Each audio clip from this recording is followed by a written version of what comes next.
Olá, seja muito bem-vindo, muito bem-vinda a mais um episódio do Pod Vida, o podcast do Hospital Oncovida. Eu sou Juliana Goraieb, jornalista responsável pela comunicação do hospital, e hoje a gente fala sobre um tema muito importante, sobre esperança. 2025 está ficando para trás, foram 365 dias de muitos desafios, mas vem aí mais uma nova oportunidade para a gente viver, ser feliz. 2026 já está batendo a porta e a gente vai falar sobre isso, sobre essas perspectivas para o próximo ano, sobre um balanço também de 2025. E para falar sobre isso, a gente recebe aqui hoje, mais uma vez, doutora Príscila Miranda, que é referência em cuidado aqui na nossa região, fundadora do Hospital Oncovida, da Associação Presente, do Hospice Jesuína Rosa Silva. Doutora Príscila, obrigada pela presença aqui conosco mais uma vez no Pod Vida. Eu que agradeço, Ju, que alegria a gente estar junto para poder falar sobre esperança. Vamos esperançar juntas hoje. Se Deus quiser. A gente está encerrando 2025 e olhando para trás foram muitos desafios, mas também muitas coisas boas, né, que vieram esse ano. Queria te perguntar o que é que mais te marcou esse ano, o que é que a gente pode pontuar aí como capítulos importantes? Então, Ju, a vida é feita de sombra e luz, né? Nós somos pessoas que entendemos que passamos por uma jornada com vales sombrios e também com picos ensolarados. E como nós estamos vivos e a vida pulsa para todos nós, a gente precisa lembrar que nós também somos feitos assim, de gangorra. Uma hora a gente está lá em cima, uma hora a gente está lá embaixo. E a vida também nos convida a viver desafios, adversidades, mas também muitas vitórias, muitos encontros. E isso vai fazendo com que nós possamos costurar essa rede bonita de a colcha da vida, né? A gente consegue entender que o quebra-cabeça vai se encaixando à medida que o tempo vai trazendo significados para a gente. É importante dizer que foi algo que esse ano eu disse muito, que a maturidade ela não vem com o tempo, sabe, Ju? Eu sinto muito se alguém acha que ao adultecer, ao envelhecer, nós vamos ganhar maturidade. Maturidade é escolha. Nós podemos ter muitos adultos que são infantilizados e podemos também ter crianças que são altamente resolutivas porque simplificam o que é complicado. Mas a maturidade é uma escolha. E eu penso que esse ano foi um ano de convites com tantos desafios externos, né, econômicos, financeiros, políticos, mas também desafios internos que todos nós temos. Exatamente a palavra que esse ano me visitou muito foi essa, escolha. Faça escolhas.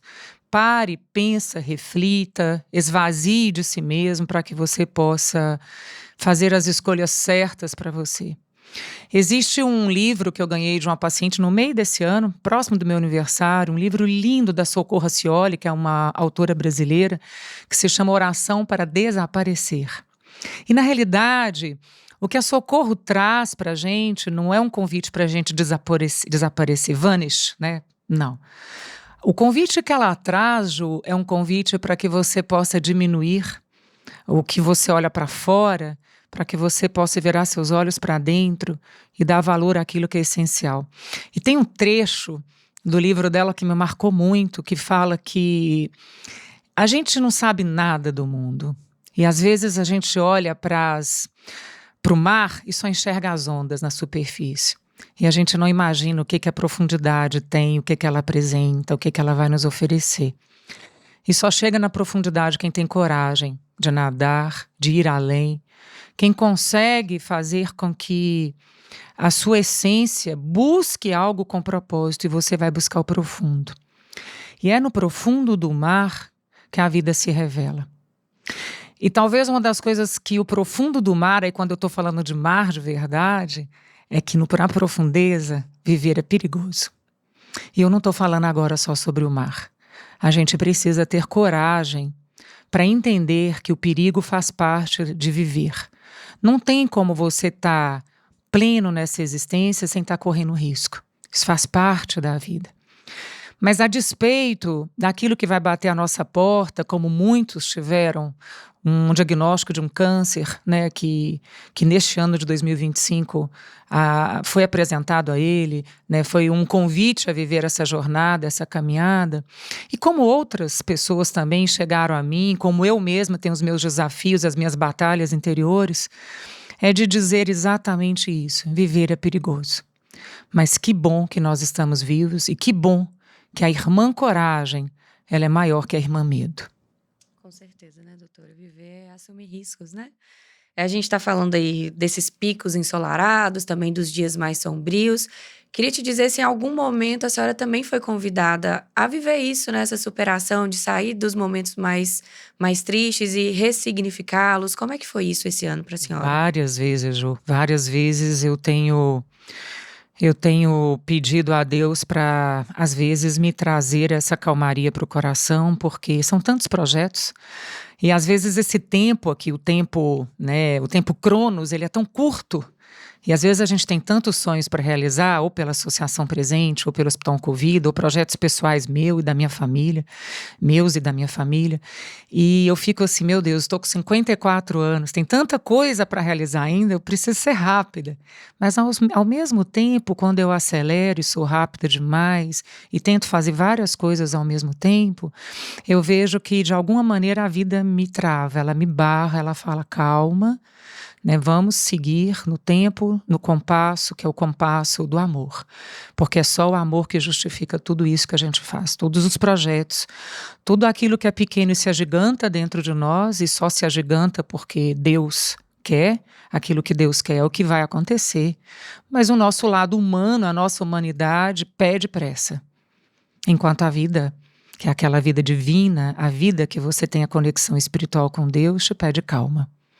Por isso que o desaparecer, que a Socorro fala no livro, Oração para Desaparecer, é exatamente isso. A gente precisa lembrar que nós não controlamos nada nessa vida. E eu tive uma experiência esse ano, Ju, uma semana antes do congresso, eu tive um acidente automobilístico.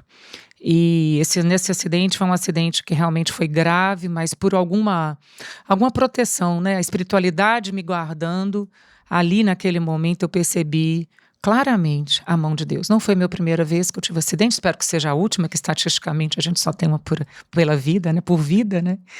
Por existência.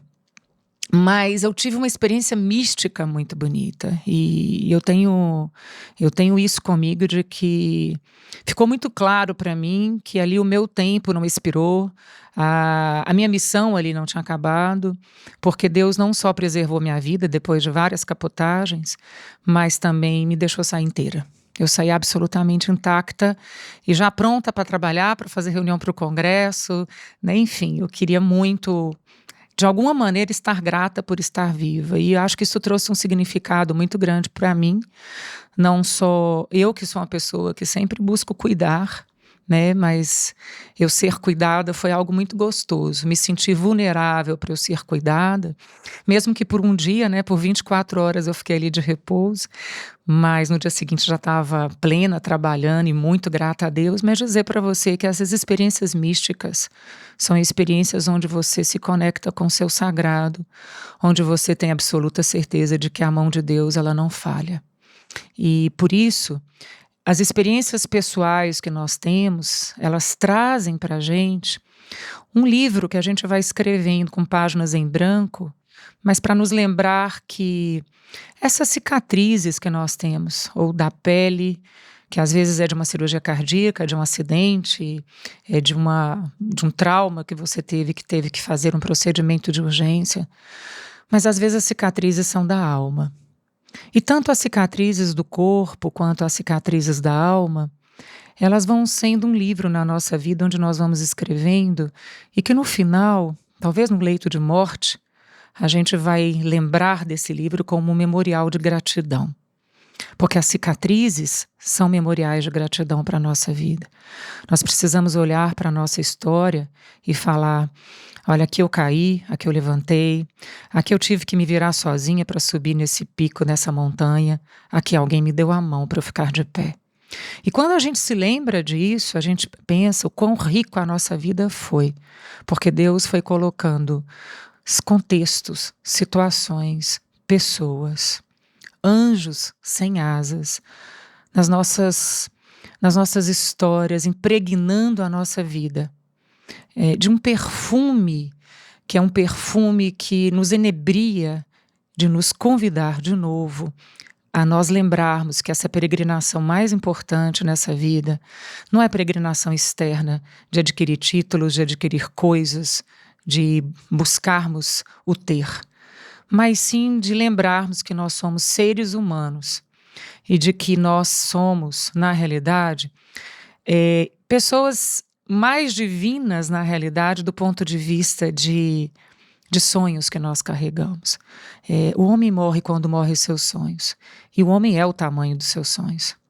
Por isso que quando a vida ela te convida a viver desafios de lutos repentinos, de rupturas de relacionamento, de perdas financeiras, de tristezas, de desesperanças e de adoecimentos, é para a gente lembrar que aqui é a vida que passa.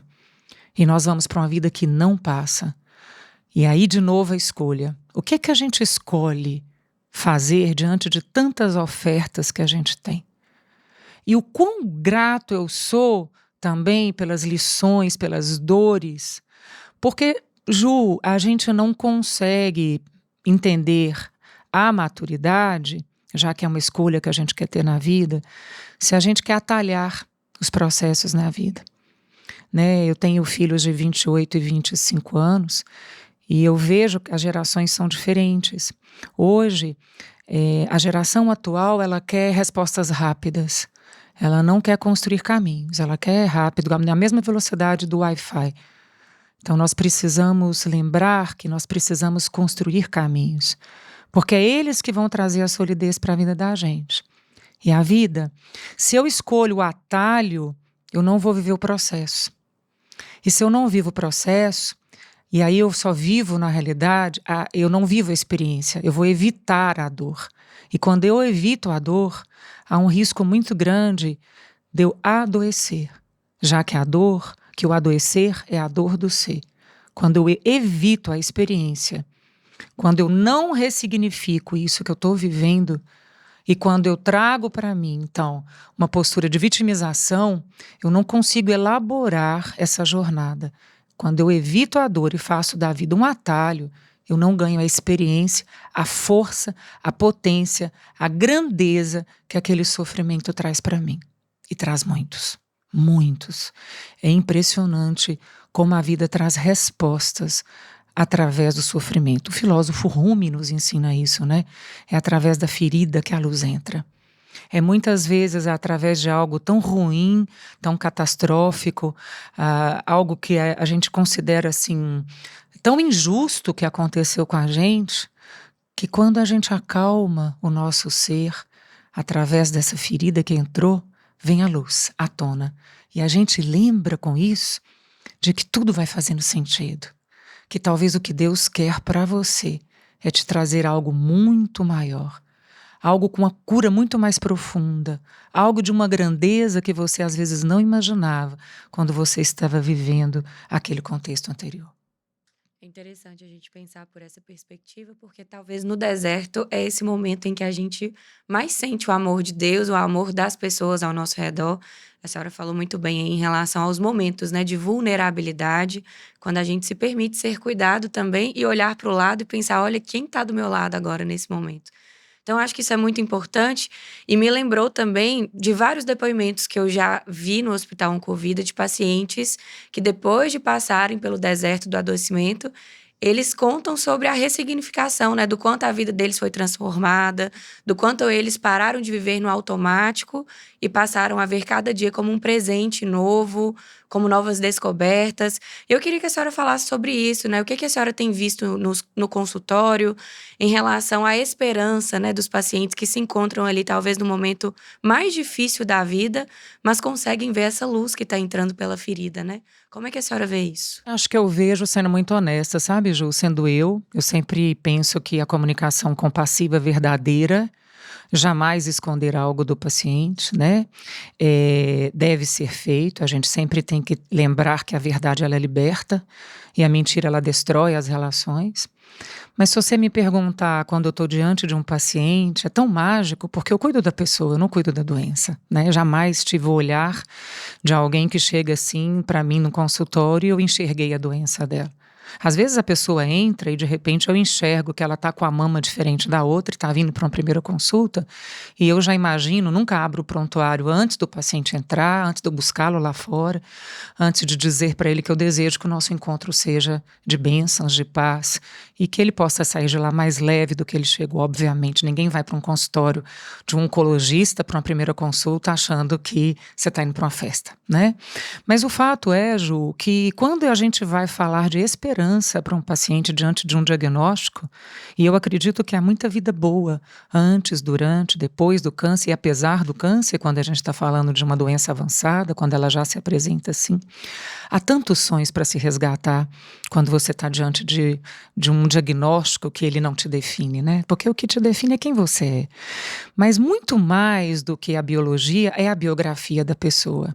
E aí que está a esperança, Ju. Eu tenho certeza, convicção de que a esperança não é o dizer para o meu paciente vai dar tudo certo. É dizer para ele, eu estou aqui com você. Você não está sozinho, exatamente como você disse. Nos momentos de provação, a gente consegue filtrar, peneirar quem realmente nos enxerga como alguém importante. Quem realmente entrega para a gente a solidariedade, o amor em movimento, a presença, o olho no olho, a mão na mão, o não julgamento, o aceitar você como você é, porque isso é maravilhoso. Você ser quem você é. E onde você não puder ser quem você é, você não pode se demorar. Você tem que ir embora. E por isso, Ju, que eu acho que muito mais do que trazer a motivação para a cura física, isso a gente faz com tudo que a gente tem, né? A tecnologia, o entendimento, a transparência, o entregar a autonomia para o paciente decidir o caminho que ele quer, porque muitas vezes a gente tem equidade de caminhos e o paciente quem vai decidir. Isso é muito interessante, porque a medicina da Idade Média, o médico não falava nada, ele decidia. Hoje o médico presta um serviço, traz a informação, entrega as possibilidades e o paciente define o que ele quer. Isso é maravilhoso, isso é algo extraordinário. Mas lembrar que mais do que a gente entender essa cura física, nós precisamos entender o quão profundo eu quero curar. É aquela história do mar. A quantidade de coragem que eu quero entregar para nadar para as profundezas e eu encontrar o que eu vou encontrar nas profundezas. Que muitas vezes eu não sei o que é. Mas é lá que está a verdade. É lá que eu vou ser livre. E ser livre não tem preço. E por isso que quando eu sempre falo isso para os pacientes, você já parou para pensar que o adoecer é a dor do ser? Qual é a dor que nós temos dentro da gente que a gente não conseguiu curar? E qual é essa dor? E qual é o acesso? Ou quanto eu quero acessar essa dor para que eu possa curá-la e para que eu possa, então, esperançar uma vida nova, uma vida com propósito, uma vida com sentido. Sabe, Ju, nessas mais de 2 décadas de serviço à oncologia, e eu amo cuidar de gente, me enxergo sendo alguém que cuida de alguém, eu nunca vi ninguém, e eu recebo muitas cartinhas, muitas mensagens de agradecimento, falando que nossos encontros são encontros terapêuticos, encontros que libertam. Eu fico muito feliz porque eu penso que Deus está presente em todos esses momentos. Eu tenho certeza de que é por Ele e para Ele, e que Ele é essa ponte que faz esse encontro médico-paciente, quem cuida e quem é cuidado. Mas eu nunca vi um paciente escrever ou falar, ou durante a jornada, ou depois que passou por um câncer e foi curado, fisicamente, que a vida foi a mesma. É impossível.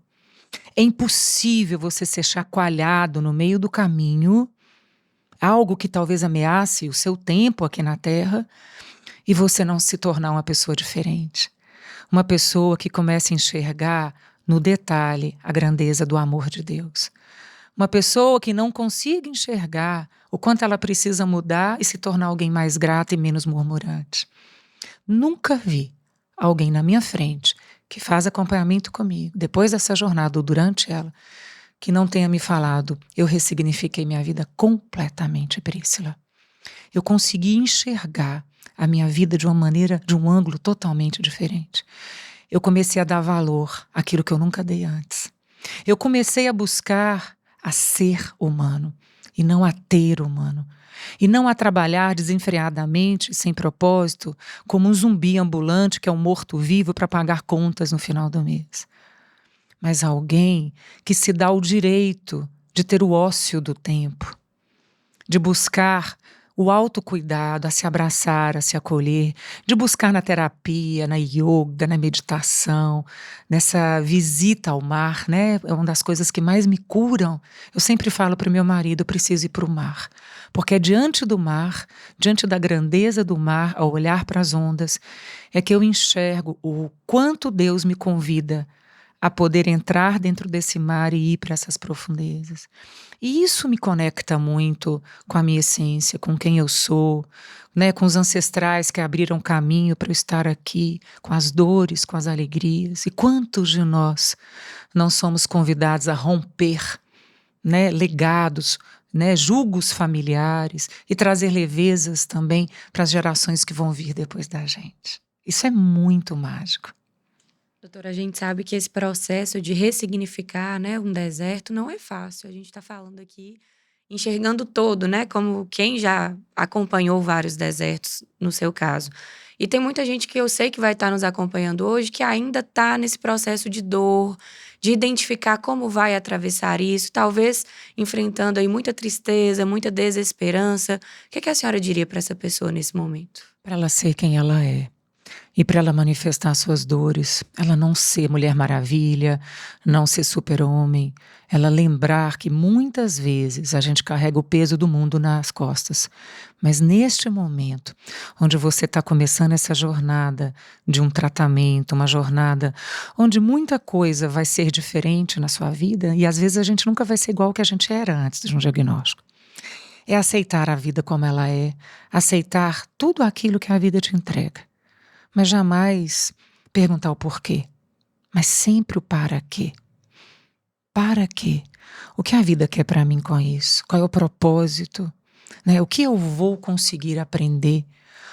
Quem eu vou conseguir alcançar? Ou o quanto eu vou conseguir fazer com que eu liberte todo o meu sistema familiar que está à minha volta, talvez com esse adoecimento que eu estou passando.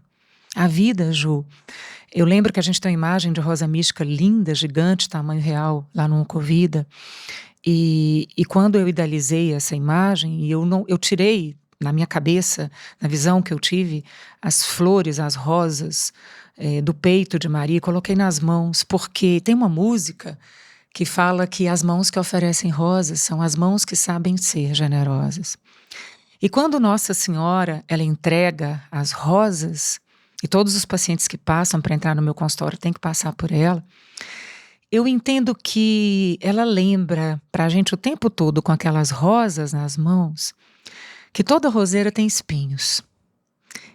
E a vida com um adoecimento, ou que seja pelo câncer, ou que seja por uma insuficiência renal, por uma doença reumática, por uma insuficiência cardíaca, por uma doença crônica que seja, e essa doença crônica, ela vai ser crônica, o tempo fala, né? Ela vai durar muito tempo, ou talvez a vida toda, de dizer que tudo passa. Na realidade, a gente precisa lembrar que Deus basta.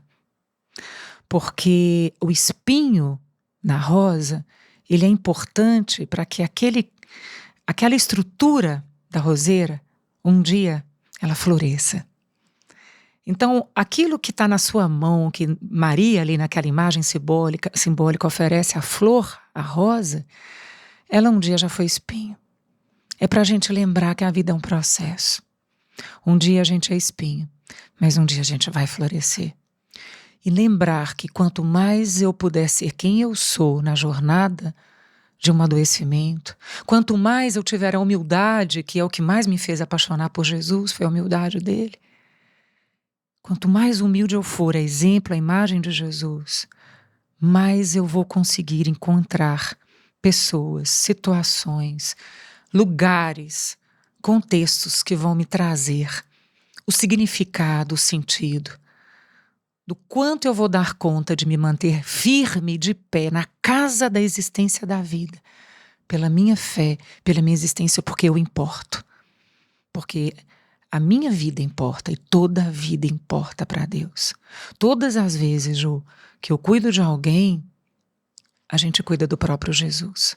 E por isso essa pessoa precisa lembrar que onde ela estiver tratando, quem estiver nos ouvindo, onde for, Deus, se você abrir o seu coração, as janelas do seu coração, seus braços, Deus vai trazer palavras transformadoras, pessoas que vão ser presentes na sua vida, situações que vão virar a chave dentro do seu coração, da sua cabeça. E você vai bater no peito e falar: caramba, eu não sabia que eu era tão importante. Eu não sabia que eu tenho algo tão bom para contribuir no mundo. E que bom que eu sou uma peça-chave estratégica de partilha para as coisas boas do mundo. Isso é maravilhoso. Com certeza. Doutora, a gente passou um ano de 2025 muito especial no Hospital Oncovida, né? De muitas histórias. A gente até fez um balanço outro dia, né? Estávamos falando das milhares de pessoas que passaram pelo hospital. Queria que a senhora avaliasse esse ano com essas pessoas que estiveram conosco, seguiram acreditando no nosso trabalho. O que a gente pode dizer para essas pessoas? Então, Ju, é um desafio muito grande crescer, né? Nós crescemos muito em 2025. Acabamos também de abrir um centro de imunização, de vacina, porque a gente entende que trazer essa conveniência de proteger a vida também é importante. Mas o desafio que vem em crescer nós queremos e precisamos manter a qualidade que nós temos. O Hospital Oncovida, talvez a maior chancela que ela carrega, talvez, vamos dizer assim, a maior alegria que ela traz no feedback, no retorno dos pacientes, é que é um hospital acolhedor. É que aquele hospital, desde a Adilson que está na portaria, de Thaís que está na recepção, de quem está lá em cima, de quem sobe o elevador com você, de nós que recebemos, das meninas que estão lá em cima administrando essa medicação, né, a quimioterapia, que é para trazer essa esperança, esse resgate da vida, nós não podemos, Ju, perder a nossa essência. Então, nosso maior desafio estamos crescendo e muito. Mas precisamos crescer com a qualidade. E o feedback que os pacientes nos dão,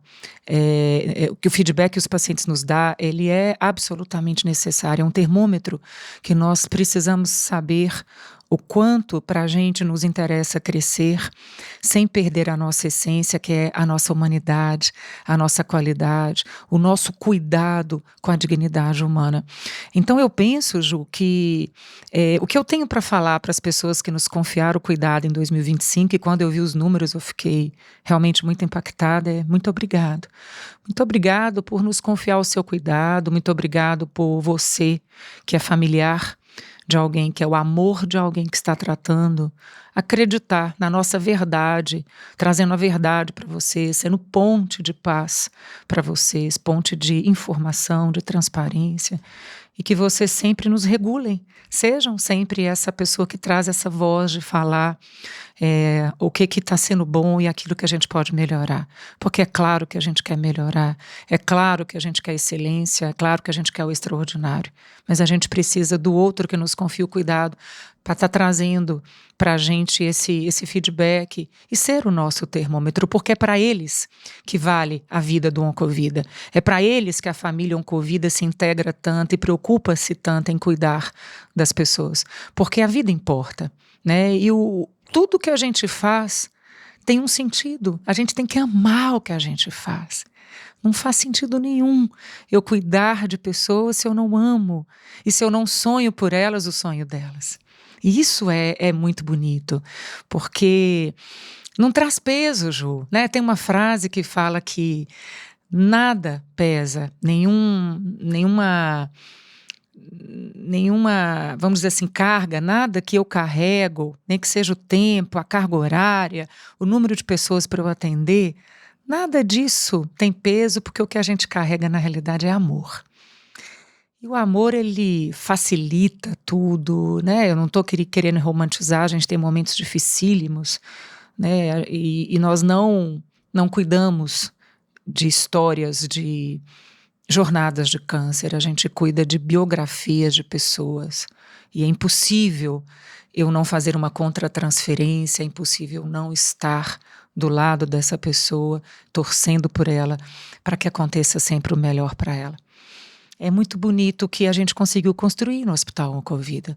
E bonito porque as pessoas não só voltam, mas trazem os seus parentes, os seus amigos, os seus amores, os conhecidos, porque essas pessoas validam o quanto elas se sentiram acolhidas, o quanto elas se sentiram à vontade, sendo quem elas são, podendo manifestar quem elas são, os medos, as angústias, as fragilidades, dentro daquele templo sagrado que é o Hospital Oncovida. A gente olhou um pouquinho para trás, mas eu queria que agora a gente olhasse para frente. Primeiro, eu gostaria de te perguntar o que a senhora acha sobre fazer metas, fazer planos. Eu acho que hoje a gente vive muito uma síndrome do futuro, né? A gente sempre quer estar lá na frente. Mas, para além disso, é importante a gente se programar, estabelecer metas, independente do momento que a gente esteja vivendo, fazer essas perspectivas é importante, não é? É demais. E o próprio Hospital Oncovida, né, quer crescer, sonha em crescer. A gente percebe que as famílias que nos confiam cuidado, elas querem fazer o tratamento completo dentro do Cancer Center, né? Então, alguns braços terapêuticos a gente ainda não tem, mas estamos vislumbrando para termos tudo isso, porque o nosso paciente merece essa conveniência. E é óbvio, Ju, que a gente quer ter algo novo que já está gestando dentro da gente, a gente já está colocando isso no plano estratégico para 2026, mas também, Ju, isso me traz um outro lado, sabe? A gente tem, sim, uma necessidade de trazer essa segurança, né? Hoje, quantas vidas dependem do Oncovida para o seu sustento honesto, né? Quantos colaboradores hoje trabalham no Oncovida? Olha que espetáculo. Mas isso também traz para a gente essa responsabilidade de olhar do outro lado. Se nessa vida a gente não controla nada, será que a gente não precisa esvaziar esse balão da ansiedade e falar, ok, do ponto de vista prático, estratégico, a gente vai deixar tudo isso aqui pautado, registrado, mas do ponto de vista espiritual, emocional, na essência do ser, já que eu não controlo nada, por que a gente não deixa também, né, nas mãos daquele que faz tudo, que resolve tudo? E quantos desafios, nós não sabemos o que vai acontecer daqui 3 minutos, nós não sabemos o que 2026 nos reserva. Então, por que não deixarmos nas mãos de quem tudo resolve, quem tudo sabe o que é melhor para a gente? Tem uma oração que eu gosto de ler sempre no Pocket Terço, que na realidade é uma novena, que se chama Novena do Abandono em Cristo. E no final, a frase na ejaculatória dele é: ó Jesus, eu me abandono em suas mãos. Jesus, assume o controle.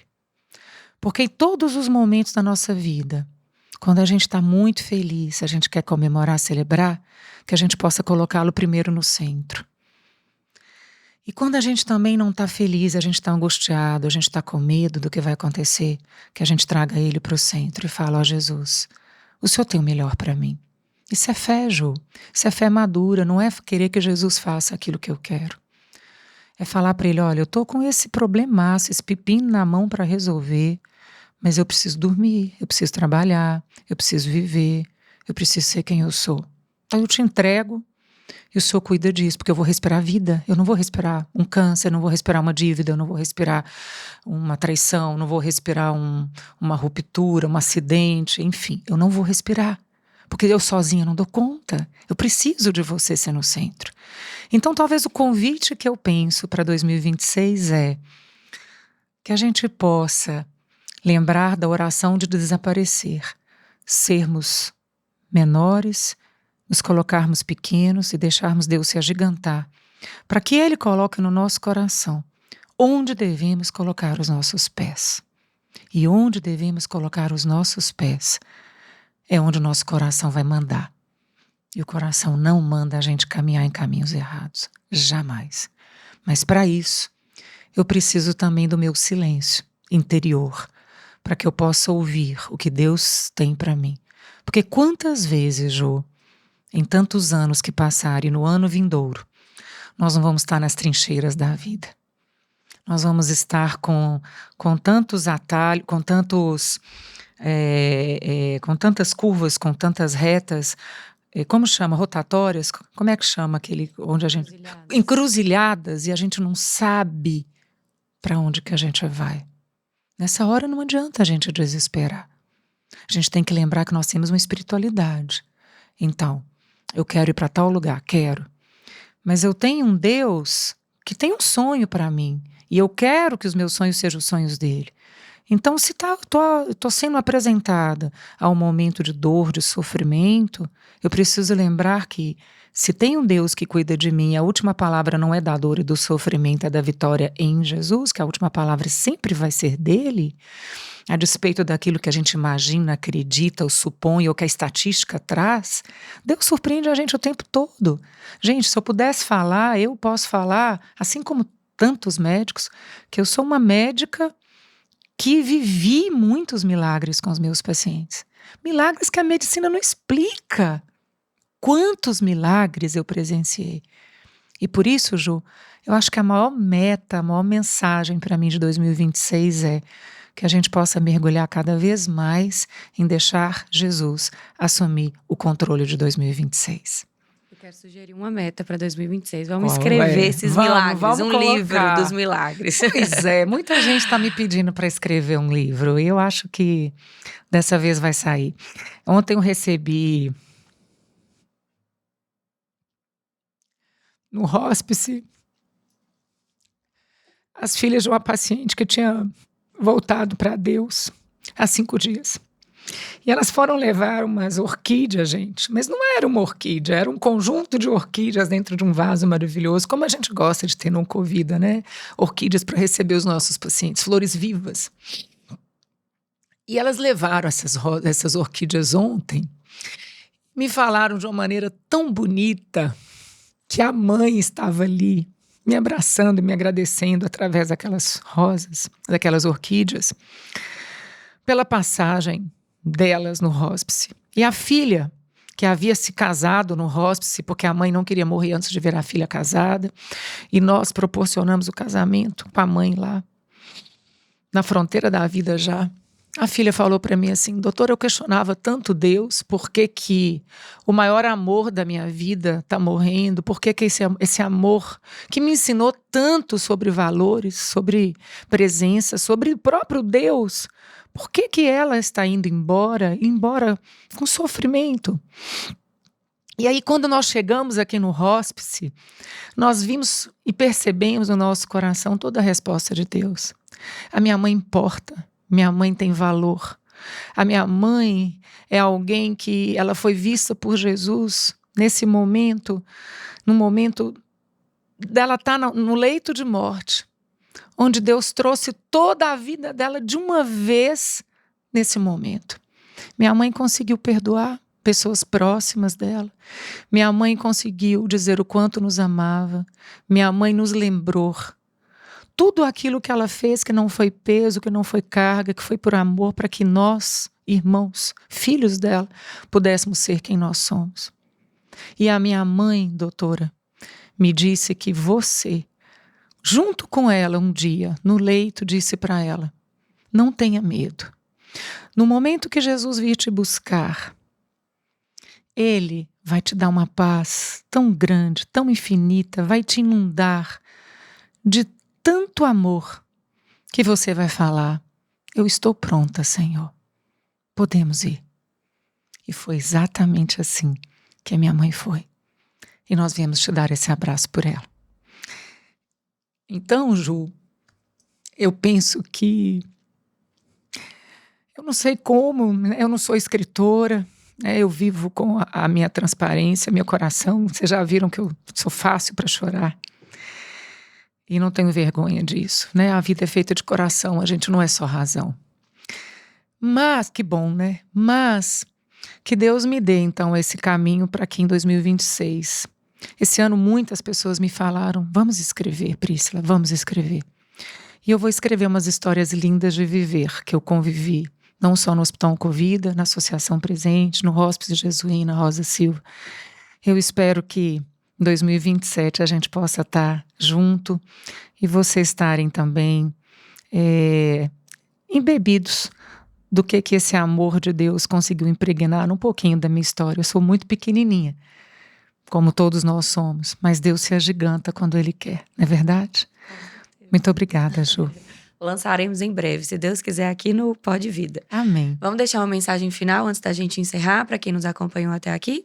Acho que a minha mensagem final é trazendo Albert Einstein, né? Aquele austríaco maravilhoso, médico, extremamente bem-sucedido financeiramente, mas que tinha um vazio na alma, porque a vida não era ter humano, era ser humano. O cara abandonou tudo, largou tudo, foi para a África Central e foi cuidar de pessoas desnutridas, crianças morrendo por desnutrição, pessoas morrendo num momento fantástico da vida por doenças tropicais na África. E ele construiu um hospital e ele disse, e conseguiu juntar tanta gente para fazer esse sonho ser materializado. E ele disse o seguinte, gente, que na vida só pode ser feliz quem aprendeu a servir. Então, que a mensagem para nós todos neste Natal seja: ninguém é feliz sozinho. Ninguém é feliz se não partilhar. A partilha faz toda a diferença de quem você é, daquilo que você tem, dos seus dons, dos seus talentos, das suas habilidades. O Ubuntu, que na África é tão frequente, né, onde há a questão das crianças, aquela história do filósofo, do pessoal que foi estudar por que aquela tribo era tão feliz na África, que não brigava, eles eram tão pobres. E aí eles resolveram estudar aquela comunidade na África, Ubuntu. E aquela comunidade um dia então foi visitada por pesquisadores que levaram um cesto de doces e colocaram a 200 metros na frente, transbordando, derramando chocolates. Imagina, numa população de criança não sabe nem o que é comida, muito mais doces, né? E os olhinhos das crianças brilharam e aí eles colocaram as crianças numa linha e falaram para elas: o cesto de doce está ali. Quem chegar primeiro vai levar o cesto de doce. E na hora que eles apitaram, as crianças saíram correndo. E antes de chegar no cesto, uma das crianças voltou, pegou nas mãos das outras crianças. E eles chegaram juntos, pegaram o cesto juntos e se lambuzaram juntos dos doces que ali estavam dentro, com uma alegria transbordante. E aí o estudioso perguntou para aquela criança: mas por que você voltou e você não pegou o cesto juntos? E ele disse: como eu posso ser feliz sozinho, tio? E é isso, Ju. Como nós podemos ser felizes sozinhos? Para eu ser feliz, eu preciso do outro, porque o outro me transforma. É isso. Então, que esse Natal seja inspirado por isso, né? Por essa partilha tão importante da gente dividir esses momentos especiais com quem a gente mais ama.